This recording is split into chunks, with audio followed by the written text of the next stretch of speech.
नमस्कार दोस्तों, आज एक और दिलचस्प कहानी में आपका स्वागत है। दोस्तों, इस कहानी को पूरा देखिए। मुझे आशा है यह रस भरी कहानी आपको जरूर पसंद आएगी। मेरा नाम रमेश। मेरी सबसे छोटी बुआ मुझे पढ़ने लिखने में फूफा जी की सहमति से पैसे की सहायता करती थी। मैं कॉलेज में बीए दूसरे वर्ष का छात्र था। बचपन से ही छोटी बुआ बहुत मानती थी। मेरे घर की हालत अच्छी नहीं थी और मेरे पिताजी नहीं थे।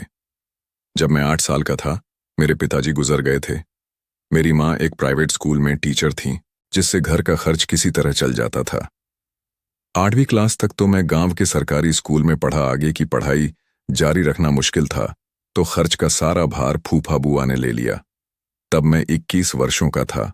बुआ मुझसे 6 साल बड़ी थी। 5 साल पहले बुआ की शादी गाजीपुर जिले के मेहनाजपुर एक गांव में हुई थी। फूफा जी सेना में थे। फूफा का व्यवहार भी बहुत सहयोगपूर्ण था। मेरा घर मनोर नमक एक गांव में है। मेरे बचपन में मैं जब नानी के घर से आता था, तो मैं बुआ की जिम्मेदारी बन जाता था। नहाना, खिलाना, पिलाना सब कुछ ही वही कराती थी। वह मुझे अपने साथ ही सुलाती थी। मैं भी बड़े मजे में बुआ के साथ चुंबक की तरह लिपट कर सोता था। उनकी शादी के बाद भी जब कभी बुआ के घर जाता, अगर फूफा नहीं होते तो अपने साथ ही सुलाया करती थी। फूफा जी भी बहुत मानते थे। बुआ के घर में उनकी सास, ससुर और एक छोटी ननद थी। फूफा जी साल में 1-2 बार लंबी छुट्टी में आते थे। फूफा जी जब छुट्टी बिताकर चले जाते, तो 1-2 महीने बाद बुआ मुझे कॉल कर बार बार बुलाती थी। मेरी माँ भी जाने को कहती थी। बुआ की खबर लेने कोई जाता नहीं था। कभी कभी मेरी माँ बुआ से मिलने जाया करती थी। इधर मैं 2 वर्षों से बुआ के घर नहीं गया था। बुआ मुझे अपने घर बुला रही थी। उन्होंने कई दफा मेरी माँ को फोन पर कहा था। एक दिन गुस्से में माँ ने कहा, बुआ से पैसे लेते हो पर देखने भी नहीं जाना चाहते हो। माँ की शिकायत मुझे अच्छी नहीं लगी। बुआ का तो मुंह बहुत पर एहसान था ही।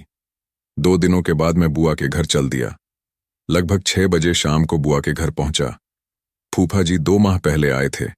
मुझे देखकर बुआ बहुत खुश हुई। खाना खाते पीते 8 बज गए थे। गांव में बिजली की सुविधा थी, मगर वोल्टेज नहीं रहता था।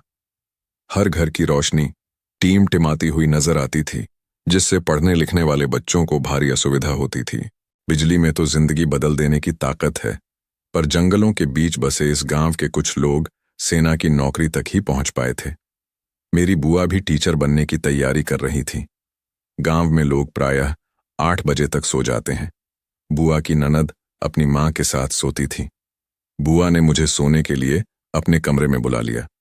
वह अभी तक मुझे बच्चा ही समझती थी। मैं बहुत दिनों के बाद बुआ के साथ सोया था। मैं थोड़ा असहज हो गया था कि बुआ समझ गई तो। बुआ ने कहा, मैं तो तुम्हें बच्चा ही समझती हूँ। जैसे पहले सोते थे वैसे ही सोचा। मैंने बुआ की बात मान ली। अब मैं कोई बच्चा तो हूं नहीं, मैं कॉलेज में पढ़ता हूं। लेकिन बुआ को कैसे समझाता? बुआ ने कहा, अब तुम्हारे शरीर में इधर उधर बाल उग आए हैं, इसीलिए अपने को बड़ा समझते हो बेटा। बेटी चाहे जितने बड़े हो जाएं, माँ बाप के लिए बच्चे ही रहते हैं। बचपन में तो तुम मेरे साथ सोने के लिए बहुत जिद करते थे। मेरे साथ सोने में तुम्हें बहुत मजा आता था।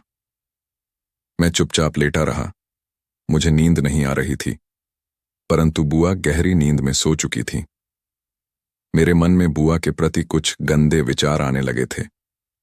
मुझे खुद पर जलानी होने लगी कि मैं बुआ के बारे में कितना गलत सोच रहा था। सुबह मैं देर तक सोता रहा।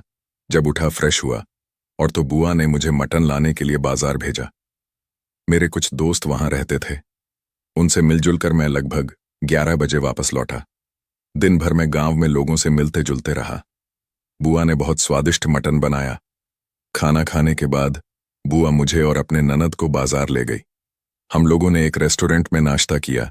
फिर बुआ एक बड़े कपड़े की दुकान में ले गई। अपने लिए एक साड़ी खरीदी तथा अपनी ननद और मेरे लिए जीन्स और टी-शर्ट खरीदी। मेरे कपड़े बहुत पुराने हो गए थे। शाम हो चली थी। हम लोग गांव की ओर लौट गए। मुझे प्रतीत हुआ कि मेरे पुराने कपड़े बदलने के लिए आज रोक रखा था। मैं कल ही वापस लौटना चाहता था। रात में फिर मुझे सोने के लिए बुआ ने अपने कमरे में बुला लिया। मैं सोने चला गया। बुआ ने कहा कि गुमला में किराए पर एक घर ले लो, वहीं रहकर टीचर की तैयारी करेंगे। तुम्हारे फूफा भी यही चाहते हैं। मैंने कहा कि जाकर खोजे गए। थोड़ी देर में मुझे नींद आ गई। करीब 2 घंटे के बाद मेरी नींद टूटी। बुआ ने मेरी कमर पर एक टांग रखी हुई थी। मैं भी बुआ से सटा हुआ था। मेरी तो कुछ समझ में नहीं आ रहा था। धीरे धीरे मेरा शरीर गर्म होने लगा। मेरी सांस तेज होने लगी। ऐसा पहले कभी नहीं हुआ था। मुझे अपने आप पर काबू नहीं हो रहा था। मेरा एक हाथ धीरे धीरे बुआ की गुफा की ओर जाने लगा तो बुआ ने मेरा हाथ पकड़ लिया। वह जाग चुकी थी। बुआ ने कहा कि यह क्षेत्र तुम्हारे फूफा जी के लिए सुरक्षित है। अनिल और मेरा हाथ अपने कमर के ऊपर रख ली। मैं बहुत शर्मिंदा हुआ और नींद में होने का नाटक करते हुए सो गया। मुझे ऐलानी बुआ का मनोविज्ञान आज तक समझ में नहीं आया, पर यह समझ में आ गया कि मेरी बुआ आचरण की बड़ी पक्की है।